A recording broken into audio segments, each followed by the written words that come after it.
present. Kali ini kita akan membahas satu materi untuk kelas 11 di tahun akademik 2022-2023, yaitu Analytical Exposition. Lebih detail, kita akan melihat KD 3.1, 4.1.1 dan KD 4.1.2. Lalu kita akan melihat apa itu exposition secara umum, lalu dua jenis eksposisi dalam bahasa Inggris. Lalu lebih detail kita akan melihat fungsi sosial struktur teks dan unsur kebahasaan dari teks analytical exposition, dilanjutkan dengan judul beberapa teks analytical exposition, dan diakhiri dengan menganalisis sebuah teks eksposisi analisis. Selanjutnya, seperti yang saya katakan tadi, kita pertama-tama akan melihat analytical exposition berdasarkan kompetensi dasar 3.1, yaitu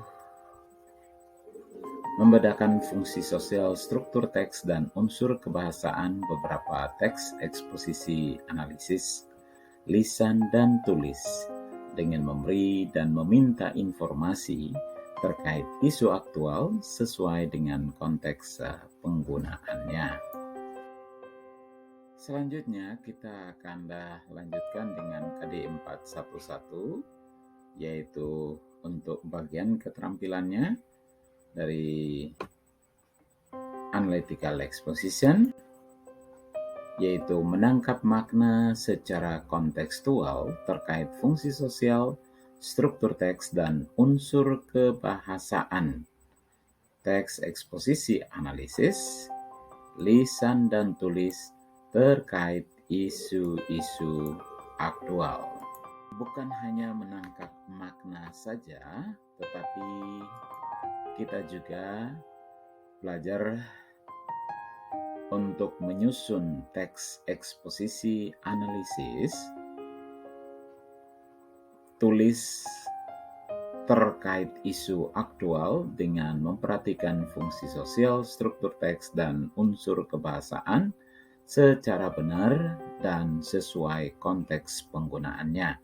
Jadi pada bagian ini kita akan menyusun teks atau membuat teks eksposisi analisis yang akan dikerjakan secara berkelompok. Well, genius learners, let us see what is exposition in general. Kita melihat apa itu exposition, ya, secara umum. Exposition is a text that elaborates the author's idea about the phenomenon surrounding. Ya. Eksposisi adalah sebuah teks yang menyatakan atau mengekspresikan pendapat dari penulis tentang fenomena yang sedang terjadi pada saat ini atau yang sedang terjadi pada hari-hari ini. To persuade the readers that the idea is important matter, bahwa ide atau pendapat dari penulis itu dimaksudkan untuk meyakinkan pembaca bahwa ide atau gagasannya itu adalah hal yang penting. That the idea is very important, and it needs our attention. It needs the audience attention for the matter. Karena ide atau gagasan dari penulis itu sangat penting, maka perlu untuk mendapatkan perhatian kita semua. Well, genius learners, sobat jenius, in the bahasa Indonesia or in Indonesian, we know only exposition. Kita hanya mengenal exposition saja atau eksposisi saja. Jadi hanya ada satu jenis eksposisi, but in the English we have two kinds of exposition. Dalam bahasa Inggris kita mengenal ada dua jenis exposition, yaitu analytical exposition dan hortatory exposition. Therefore, let's see the differences between the two kinds of exposition text. It says that analytical exposition aims to persuade the reader to agree with the writer's viewpoint, while the hortatory exposition tends to make recommendations to the readers. Jadi dikatakan bahwa analytical exposition itu bertujuan untuk meyakinkan pembaca untuk setuju dengan sudut pandang penulis. Sementara hortatory exposition lebih cenderung merekomendasikan atau menyarankan pembaca atau pendengar untuk melakukan sesuatu. Well, jenis learners, then let us see what is an analytical exposition. Apa itu analytical exposition? Analytical exposition is a sort of spoken or written text aimed to persuade the audience that something is true. The speaker or the writer presents certain arguments as the essential explanation for why something is the case in order to strengthen the persuasion. Jadi dikatakan bahwa analytical exposition itu adalah sejenis teks lisan atau tertulis yang bertujuan untuk meyakinkan pembaca atau pemirsa bahwa sesuatu itu benar adanya. Dalam hal ini, baik pembicara ataupun penulis menyampaikan argumen-argumen tertentu sebagai penjelasan yang penting mengapa sesuatu itu jadi masalah, dan tujuannya adalah untuk menguatkan atau memperkuat keyakinan terhadap masalah itu. It is mentioned previously in the beginning that the base competency of an analytical exposition is to differentiate the social function, text structure, and language feature of several analytical exposition texts. Then let's see the social function of the analytical exposition. Jadi seperti yang dikatakan sebelumnya di dalam kompetensi dasar 3.1, bahwa kompetensi dasar dari teks ini adalah untuk membedakan fungsi sosial, struktur teks, dan unsur kebahasaan dari beberapa teks analytical exposition. Oleh karena itu, mari kita lihat yang pertama adalah social function of an analytical exposition. Yang pertama kita lihat adalah fungsi sosial dari sebuah teks analisis. The social function is to persuade the reader or listeners that something is the case, to persuade the audience that something is an important matter.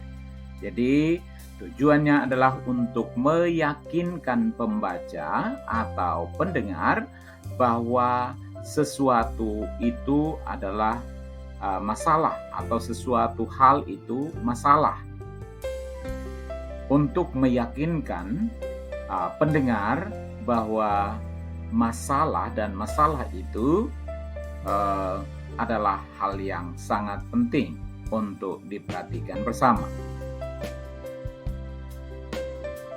Baiklah Sobat Jenius, seperti yang dikatakan sebelumnya, bahwa kompetensi dasar 3.1 adalah membedakan fungsi sosial, struktur teks, dan unsur kebahasaan beberapa teks analytical exposition. Maka yang berikutnya kita lihat language feature atau unsur-unsur kebahasaan dari analytical exposition. Nah, unsur kebahasaan yang pertama dari analytical exposition adalah relational process. What is a relational process? Apa itu relational process? Ada yang mengatakan bahwa relational process itu sama seperti linking verb. Contohnya, Ayu is a beautiful girl. Atau Attila is a strong boy. Atau Agus looks happy today. Dan ada juga yang mengatakan bahwa relational process is the process of being and the process of having. Bahwa relational process merupakan salah satu jenis proses yang digunakan untuk menyatakan bahwa sebuah kata kerja dapat menggambarkan keadaan partisipan dan juga bisa untuk memberi isyarat kepemilikan.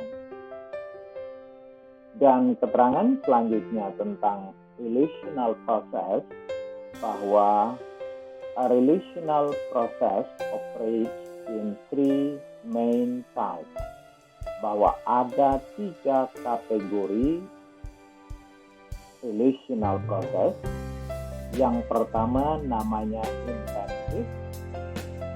Contohnya, Jasiel is a strong boy. Atau Agus is a strong boy. Kemudian yang kedua adalah circumstances. Circumstances ini seperti adverb of time atau adverb of place atau adverb yang lainnya. Contoh, the show exists on Sunday. Kemudian yang ketiga adalah possessive atau menyatakan kepemilikan. Contohnya, Henry has 2 girlfriends.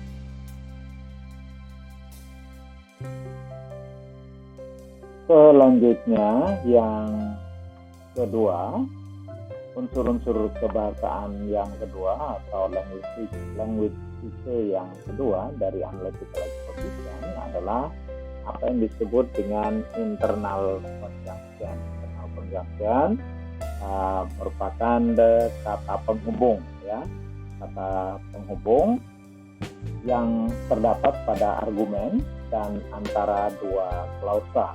Bisa juga kata penghubungnya adalah kata penghubung kata, ya, seperti I like coffee and bread. Misalnya and yang dipakai adalah internal conjunction, itu yang sederhana. Kemudian yang berikutnya adalah using causal conjunction, ya. Causal conjunction ini adalah kata penghubung yang menyatakan hubungan sebab akibat, seperti I came late this morning because of the traffic jam. Because of adalah causal conjunction yang menyatakan hubungan sebab akibat. Kemudian unsur atau ciri kebahasaan yang berikutnya adalah dia kebanyakan menggunakan simple present tense. Bisa saja di dalamnya kita menemukan simple past tense kalau memang itu berbicara tentang sesuatu mungkin yang kejadian yang terjadi pada waktu lampau, bisa saja di dalamnya, ya. Oke, kemudian yang berikutnya adalah using compound and complex sentence. Jadi di dalamnya unsur-unsur kebahasaan itu tentu menggunakan juga yang disebut dengan compound sentence dan complex sentence. Kalimat majemuk dan kalimat kompleks, tentu kalimat yang yang tidak sederhana, kalimat yang lebih rumit daripada kalimat sederhana. Kemudian it use words that link argument such as firstly, secondly, and reasoning through causal conjunction such as in addition, furthermore, however, and therefore. Ya, jadi digunakan juga apa yang disebut dengan link argument, ya, seperti first, second, third, dan seterusnya. Ya. Maka berikutnya what we are going to see is about the structure of analytical exposition. Yang berikutnya adalah struktur atau susunan dari sebuah analytical exposition. Yang pertama adalah thesis. Thesis introduces the topic and indicates the writer's point of view. Jadi pada bagian tesis ini diperkenalkan, ya, ada perkenalan dari topik dan menyatakan sudut pandang dari penulis tentang masalah yang diangkat. Selanjutnya, struktur teks analytical exposition yang kedua sesudah tesis adalah argumen. Ya, argument explaining the argument to support the writer's position, and the number of arguments may vary, but each argument must be supported by evidence and explanation. Jadi yang berikutnya sesudah tesis adalah argumen, bahwa argumen itu memberikan penjelasan untuk mendukung posisi atau pendapat daripada penulis. Nah, jumlah dari argumen ini bervariasi dalam hal jumlahnya. Akan tetapi setiap argumen harus diikuti dengan penjelasan-penjelasan dan bukti-bukti atau contoh-contoh yang nyata. Kemudian atau struktur teks yang ketiga yaitu reiteration. Reiteration restating the writer's point of view to strengthen the thesis. Jadi reiteration ini merupakan kesimpulan, ya. Jadi bagian yang ketiga dari teks analytical exposition adalah bagian reiteration. Ya. Pada reiteration ini disimpulkan kembali apa yang sudah dikatakan dalam tesis tadi dan kemudian apa yang ada di dalam argumen-argumennya. Dia memberikan kesimpulan atas apa yang sudah dinyatakan atau dikatakan sebelumnya. Jadi sekali lagi, struktur teks dari analytical exposition adalah yang pertama adalah tesis, menyatakan pendapat dari atau sudut pandang dari penulis, kemudian diikuti dengan argumen, jumlah argumen yang bervariasi, bisa 2, bisa 3, bisa 4, dan seterusnya. Tetapi yang harus diingat adalah bahwa setiap argumen harus didukung dengan contoh-contoh dan penjelasan-penjelasan. Lalu bagian terakhir daripada analytical exposition adalah diberikan kesimpulan, ya, dinyatakan kesimpulan atau apa yang disebut dengan reiteration.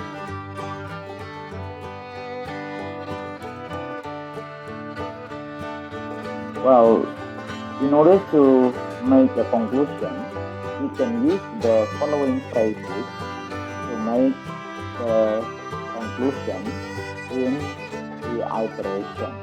Ya, jadi untuk membuat yang namanya kesimpulan atau reiteration, kita bisa memakai atau menggunakan ungkapan-ungkapan seperti from the fact above, or I personally believe, or therefore my conclusion is, or in conclusion.